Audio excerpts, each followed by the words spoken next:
मेरा नाम सुरेंद्र गोरडे है। मैं गवर्नमेंट रजिस्टर्ड वैल्यूअर हूँ।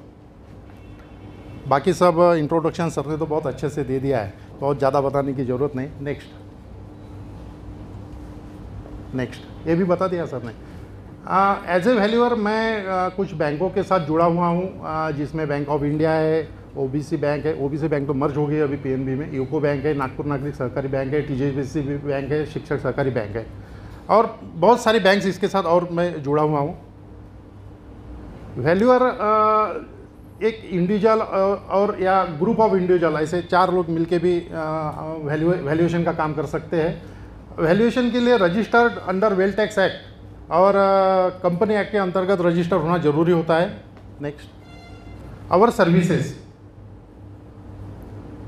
हम valuation residential properties, commercial properties, industrial properties और एग्रीकल्चर प्रॉपर्टीज़ का वैल्यूएशन करते हैं। द पर्पस, किस चीज़ के लिए वैल्यूएशन किया जाता है? कैपिटल गेन पर्पस, जो कि इनकम टैक्स डिपार्टमेंट से संबंधित होता है।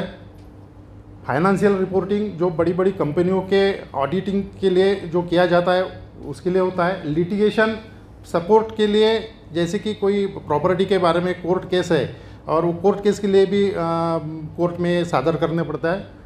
ट्रांजैक्शन सपोर्ट में, जैसे इंडिविजुअल आपको प्रॉपर्टी बेचनी है या किसी को लेनी है तो वो भी अपने पर्सनल पर्पस के लिए वैल्यूएशन कराते हैं। टू सपोर्ट सिक्योर लेंडिंग, ये बहुत बड़ा महत्वपूर्ण है। टीजेएसबी बैंक के regional deputy regional manager sir भी है यहाँ पे।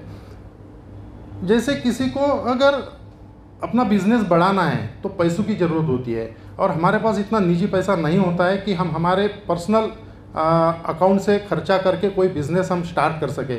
तो ये होता है सिक्योर लेंडिंग, जिसमें गृह तारण जो होता है, जो लोन होता है वो सिक्योर्ड होना चाहिए। और सिक्योर्ड होने के लिए लोन लेते समय हमें प्रॉपर्टी मॉर्गेज करनी पड़ती है, और वो मॉर्गेज करने के लिए जो वैल्यूएशन होता है that is the secure lending purpose. और ये बहुत बड़ा वाइड वर्क होता है इसमें। उसके बाद वीज़ा पर्पज़ के लिए, जो स्टूडेंट को फॉरेन में जाना होता है पढ़ाई करने के लिए, तो उस वक्त वीज़ा का एक वैल्यूएशन लगता है। वेल्थ मैनेजमेंट पर्पज़ के लिए भी होता है, जैसे टावरी सर ने अभी बताया, आनंद टावरी सर ने, कि वेल्थ मैनेजमेंट भी एक बहुत बड़ा वर्क है, और इसके लिए भी वैल्यूएशन किया जाता है। वैल्यूएशन सिर्फ प्रॉपर्टीज़ का होता है ऐसा नहीं है, वैल्यूएशन आपके ब्रांड का भी होता है। माटे सर नहीं है शायद आज यहाँ पे, हाँ उनके रिप्रेजेंटेटिव है। ये जो ब्रांड जो बना के देते हैं या जो लोगो बना के देते हैं, इसका भी वैल्यूएशन होता है। आपका सिर्फ प्रॉपर्टी जो होती है, जिसको हम इमूवेबल प्रॉपर्टी बोलेंगे, उसी का वैल्यूएशन है। तो मूवेबल प्रॉपर्टी का भी होता है, प्लांट एंड मशीनरी का भी होता है, लेकिन मैं particularly land and building, immovable property का वैल्यूएशन करता हूँ। वैल्यूएशन में पर्टिकुलरली आप देखेंगे कि इंस्पेक्शन डेट और डेट ऑफ वैल्यूएशन और लोकेशन, ये बहुत महत्वपूर्ण होता है। जो भी वैल्यूअर डेट लिखता है, बहुत बार ऐसा होता है, क्वेश्चनिंग होता है कि सर ये डेट से क्या फ़र्क पड़ता है, 4 दिन पहले का, 10 दिन पहले का दे दीजिए।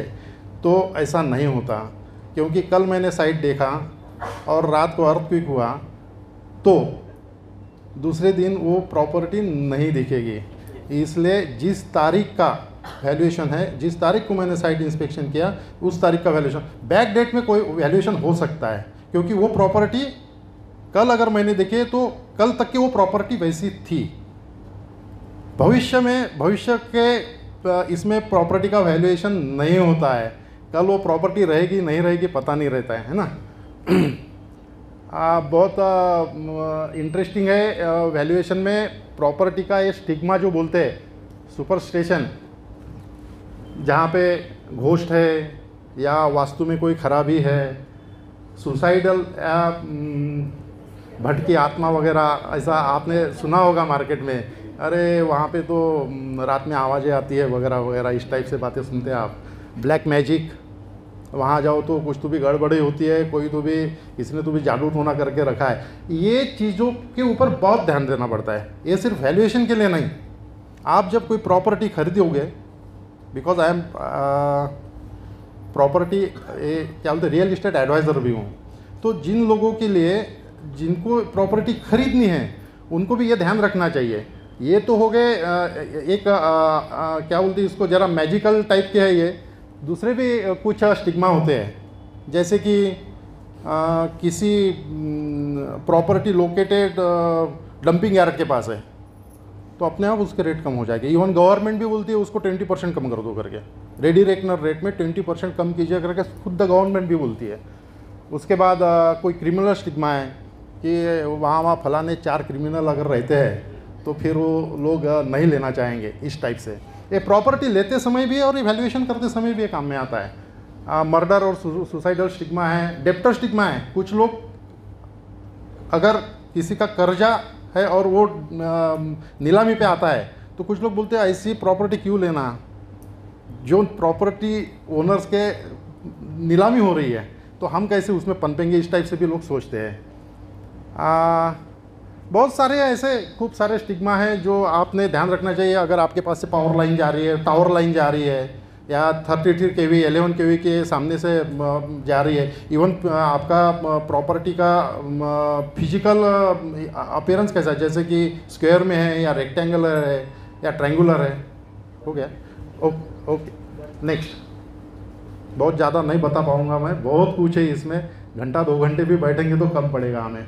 तो स्पेसिफिक आस्क मेरी है नेक्स्ट, चार्टर्ड अकाउंट जो भी इन लोगों से कनेक्टेड है, चार्टर्ड अकाउंटेंट्स है, लॉयर्स है, रियल इस्टेट ब्रोकर्स है, बैंकर्स है, लेंडर्स है और बैंक DSAs है, तो आपके सानिध्य भी जितने भी लोग ऐसे होंगे तो मुझसे ज़रूर कनेक्ट करवाइएगा। हाँ यस। और लास्ट, थैंक यू।